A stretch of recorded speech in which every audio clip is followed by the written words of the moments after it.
jeopardy. Of course, kasama dyan yung variance doctrine. Or may supervening event. For example, binaril mo, hindi naman namatay. So you are charged with frustrated homicide. Nag-i-offit ka. Eventually namatay. So may supervening event. Under Article 4, you are responsible for everything that will result to your from your felonious act. Yung even though different from what is intended sa article. May klima na ba kayo? Yes. So, habang nagtatrial, nakonvict ka, umami ka, pero may supervening event. Namatay. So, inamend yung information from frustrated homicide to homicide. Walang double jeopardy ito. Inamend, no?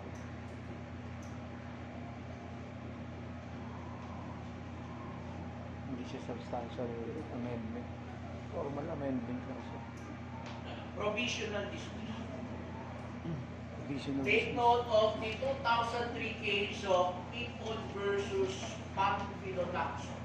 Pamphilo Lacson.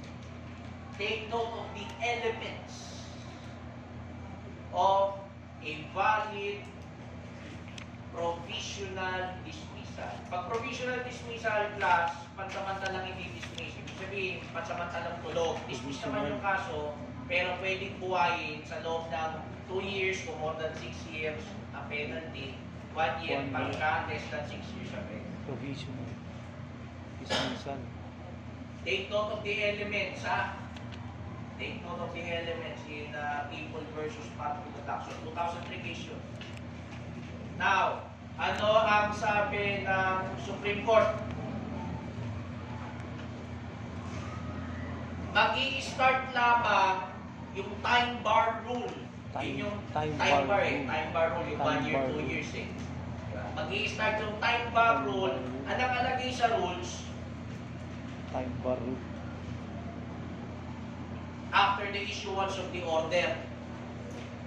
Pero sabi ng Supreme Court sa Pamphilo Lacson case, People versus Lacson, it should be construed by, ang dapat doon ibig sabihin yan, from the time na na-notify si Piskal no order of provisional dismissal. So kung kailan nalaman ni Piskal na na-provisionally dismiss yung kaso, anong rationale? Ibigyan mo naman ng pagkakataon si Piskal na buhayin yung kaso, ma-maximize niya yung time bar na 1 year or 2 years. Paano kung buhayin ni Piskal yung kaso kung hindi naman niya alam na patay na pala? Paano niya gigisingin yung isang kaso kung hindi niya alam na tulog? Paalam mo muna at bigyan mo siya pagkakataon. So, what if issuance ng order, hindi pala alam ni Piskal? Lumagpas 1 year, hindi pala bubuhayin. Kawawa naman yung estado. Diba, due process is also applicable sa state. Diba? So, yung nakalagay dyan na protection of order, it should mean under People versus Lacson from the time that the prosecutor is duly notified of the order provisionally dismissing the case. May mababasa kayo dyan, requirement with express consent or conformity of the accused. Ano ang rationale? Para walang double jeopardy. Kasi di ba, dismissal refers yung consent, di ba? Element ng double jeopardy, yung first jeopardy, di ba? Nakalagay dyan, yung dismissal, yung with express consent refers to dismissal. So para hindi pumasok yung double party at mabuhay ni Piskal yung kaso, kailangan yung provisional dismissal with express consent of the accused. Para pwede buhayin. Kasi kung walang express consent ni accused, hindi na pwedeng buhayin. Double jeopardy din eh. So para pwedeng buhayin, may iwasan yung double jeopardy dapat. Express consent. With express consent ni accused doon sa provisional dismissal. Kasi without consent pala. Double jeopardy. Now, once all of the requisites of a valid provisional dismissal are present, then automatic yung time bar rule na 1 year or 2 years depending on the penalty will start to run.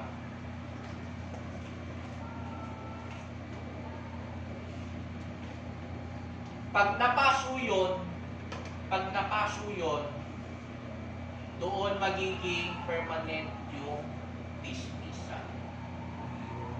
Take note.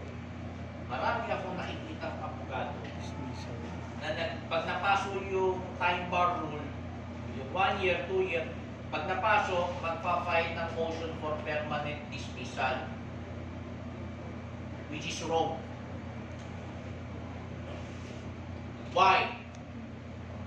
Ano ang sabi sa People versus Lacson? Anong sabi ng Supreme Court? Once the time bar rule elapses, ibig sabihin pag napaso, the dismissal becomes, take note, ipso facto becomes permanent. Ibig sabihin, automatic. Automatic permanent. Magiging permanent ang dismissal kapag napasok yung time bar under the rules. So no need to file a motion. Kasi automatic na eh. Ang term ng Supreme Court naman is ipso facto. Ano ba ibig sabihin ng ipso facto? By the very fact na napasok yung time bar, automatic, permanent. So no need to file a motion for permanent dismissal kasi automatic na yan.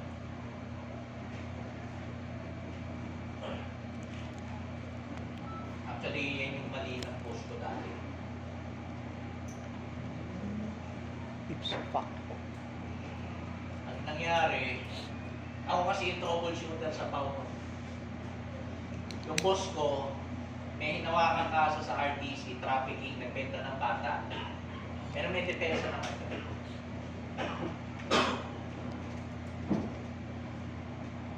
Wala pa ako, yung isang public attorney na nauna sa akin, nag-motion for provisional dismissal kasi hindi umaattend yung mga testigo ng prosecution. Provisional So dismissal. nakalaya yung kliyente ko. Ay, yung kliyente ng PAO. Hindi ko pa kliyente. Hindi makikistin. So yung binenta naman niyang bata, inalagaan naman niya siya, na nagpaaral siya. Siya pala, ayos yung buhay niya. Napaso na yung 2 years. Paso na yung 2 years. So bumalik siya sa opisina. Ang nakausap yung dati naming hepe. Si Piskal na ngayon, basta yun. Piskal na ngayon, dati naming hepe. Nag-file na, paso na. Ang ginawa, motion Albar lang. for permanent dismissal. Issue for permanent dismissal. Ang ginawa ng judge, dinina yung motion for permanent dismissal si Justice Elusna. Justice ng Court of Appeals na ngayon. Dinina yung motion for permanent dismissal, binuwa yung kaso, unavailable offense, nandun yung akusado, nandun din yung anak, pinopsasa, in-open court, in-order yung arrest si judge. Kasi defective daw yung provisional dismissal. So, awang-awa kami. Maayos na yung buhay, tapos kukulong mo ulit. So, nakiusap sa akin si Bossing. Sabi, Ma'am Ricardo, awang-awa siya leader ako. Maayos ako konsultante. Ako nagawa ng motion for reconsideration. Denied. Inakit namin sa Court of Appeals, nag-grant. Nung nalaman ko nag-grant, dilaya, i-release order. Punta akong PJ ko, pakayahin ka na yan! Lumaya naman. Inapila ng Solgen sa Supreme Court. Tang. Granted yung apila, Shit. so buhay talaga yung kaso. Buhay pa rin. Hinuli na naman siya. Ina niya. Sa loob-loob ko, bakit pa kailangan i-file yung motion kung yan tuloy na buhay? Mali yung So boss magpapay ka ng ito. motion for permanent dismissal, i-deny lang yan, baka ipuhayin pa. Hindi mo ka na mag-file, at least Nabuhay. practically speaking naman, dismiss yung kaso eh. Nabuhay tuloy. Practically, di ba? Hayaan mo lang. Tsaka, people versus Lacson, ipso facto. So kapag ako, may learning from that, no? Ito ay sa practice na nalalaman. Pero siyempre, tinuturo ko sa inyo yung sinasabi ng Supreme Court for purposes of your law school, tsaka pa rin siya. Pero, by experience, no, sinishare ko rin para at least may pinagbabasihan din. So ako, pagka sa opisina may nagpapa-permanent dismissal, huwag ka na mag-file. Kasi automatic yan. Siyasay ko nga yung Lacson. So facto, solution, automatic pag napaso yan. Tapos sinasabi ko yung kinakwento ko yung nangyari. So bang mabuhay ulit. Di ba? Ang gagawin na lang natin dito, pag binuhay ni Piskal yan, nag-file ng motion for revival, i-oppose ko na lang. Sabihin ko hindi na pwede kasi ipso facto yung pasuna eh, permanent yung dismissal. So, since permanent na, wala nang consent sa permanent, so double jeopardy na. O kaya mo si Piskal mag-revive. Pag ni-revive niya within, wala tayong magagawa. Legit yun. Buhay ang kaso. Pero kung ni-revive niya after mag-lapse yung time bar, 1 year or 2 years, 1 year pag less than 6 years and below. So in short, NPC cases, pero may RTC cases na below 6 years. Pero ang reckoning period is yung penalty. 6 years and below ang penalty, nakulong 1 year. More than 2 years. Mag-i-start yun from the time na na-notify si Piskal ng provisional dismissal. So, yan lang. Bumalik. Practically naman patay yung kaso eh. Hindi ka naman ang umati ng hirin, di ba? O pag pinuhay yan, i-focus natin, double-double. Signing case na yun. Ganda yun. Business. You also memorize the elements ng provisional dismissal.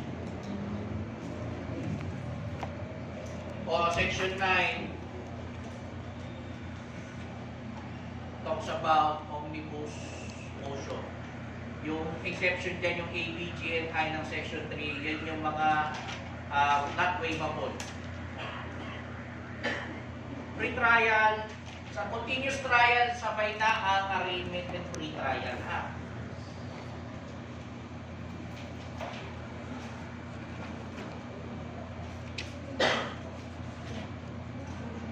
Mandatory din yan. Pero presence na ni Piskal, sa civil pre-trial in civil cases is different from pre-trial in criminal cases. Kasi sa civil cases, kasama sa appearance ang parties themselves. Sa criminal case, sapat na yung counsels, yung prosecutor at defense counsel. Pero both are mandatory. Hindi pwedeng walang pre-trial. Dapat na rin.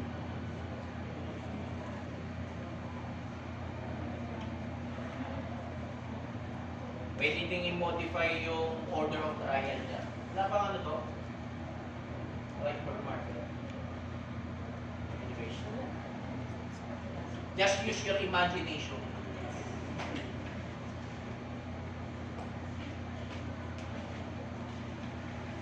Sa pre-trial, pag ako huwag kayong magsasabi kung kung meron kayong affirmative defense, for example, justifying circumstance, kung sasabihin niya.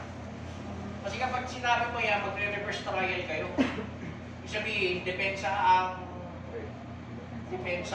mauuna magpresenta ng ebidensya kasi kunwari, pumatay ako ng tao at depensa ko self-defense. Kung sasabihin ng self-defense, kasi pag sinabi mo self-defense, inaamin mo pinatay mo talaga yung tao. Ayun, yung burden to prove the existence of self-defense under Article 11, di ba? Yung paragraph 1, yung self-defense, yung unlawful aggression, yung reasonable necessity of the victim to prevent or repel the unlawful aggression, and third, lack of sufficient provocation on the part of the person defending himself. O ipuprove mo yun through clear and convincing evidence, second to the highest quantum of evidence yun, just below proof beyond reasonable doubt. Yung burden sa akin, di na. Patunayan na lang ng piskal, pahirapan ko pa trabaho ko kung ako defense counsel. Diba? Tsaka para may extra layer of defense ka pa, reasonable doubt. Eh kung hindi umatend yung testigo ng prosecution, pwede ma-dismiss. Eh kung ikaw hindi mo piniresenta yung depensa mo na affirmative, justify, hindi makukonvict ka sa homicide, shooting. So the first trial yung depensa ang muna magrepresenta. Pag may affirmative defense. Ano yung usual na affirmative defense? Yung absolutory causes, yung Article 247, yung death under exceptional circumstance.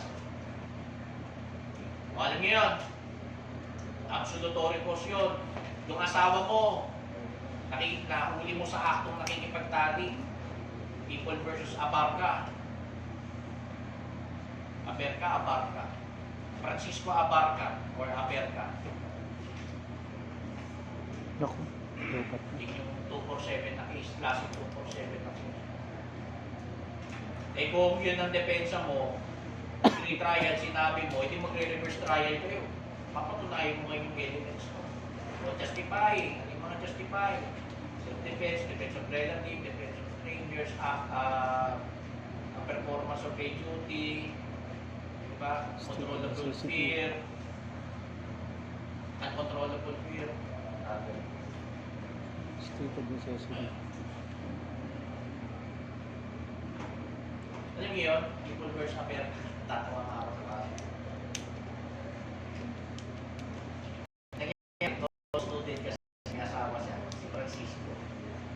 Luluwas, Manila. Sa bus station, may asawa siya. Luluwas niya, hindi nasa station. Sa Leyte yun eh.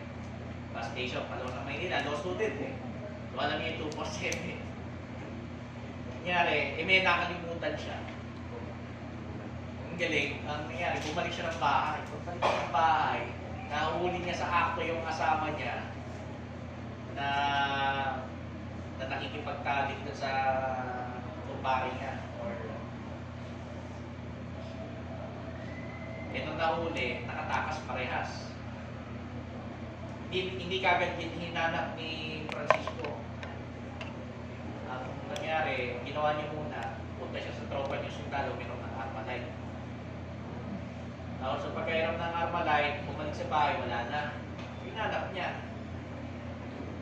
Pagkahanap niya, after 1 hour ha, nahanap niya sa yung misis niya sa Madyoman. Saka yung, Madyoman. Madyoman. Ginawa niya, nung pagkakita niya, disprayan niya ng bala. Putak. Patay yung hindi ko matanda kung yung asawa niya o yung para mo. Tapos yung in-spray niya eh. So tumagos yung bala, tumagos sa kwarto, tinamaan. Hindi naman namatay pero yung natutulog sa loob ng kwarto, tinamaan yung sugat. So sabi ng Supreme Court, present yung 247. Yung immediate kasi doon, hindi naman ibig sabihin ora mismo, no? Basta ang act driven by yung nasaksihan, yung basis act of infidelity. Yan. Basis act of infidelity. Bakit kaya gano'n, no? Masarap yung bawal. No? Di ba? Kasi siguro, yung Doc Alvin, minsan tumataan sa ano ko, exploration siya ng mga blood control project. Hindi na sila after sa halaga ng nakuha. Will lang gumagawa para hindi nauuli. Parang yung tawag ng utang. Na ano na,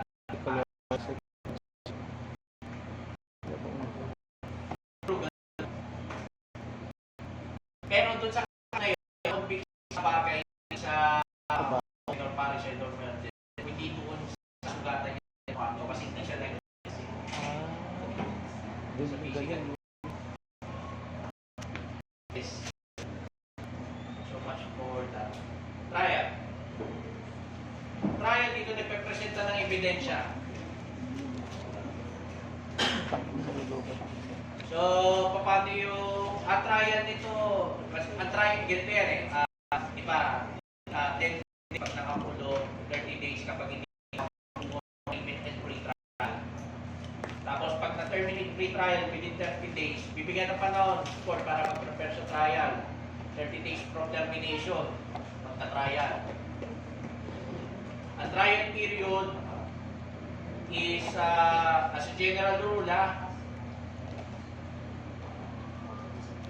6 months, 180 days. So 6 months. 180 So days. dapat nakapagpresenta na ng ebidensya. Piskal, tsaka akusado. Lahat yun, 6 months. Trial period. Tapos 3 months or 90 days from the termination ng presentation ng termination ng trial to render judgment or decision. Now, let's go back to trial.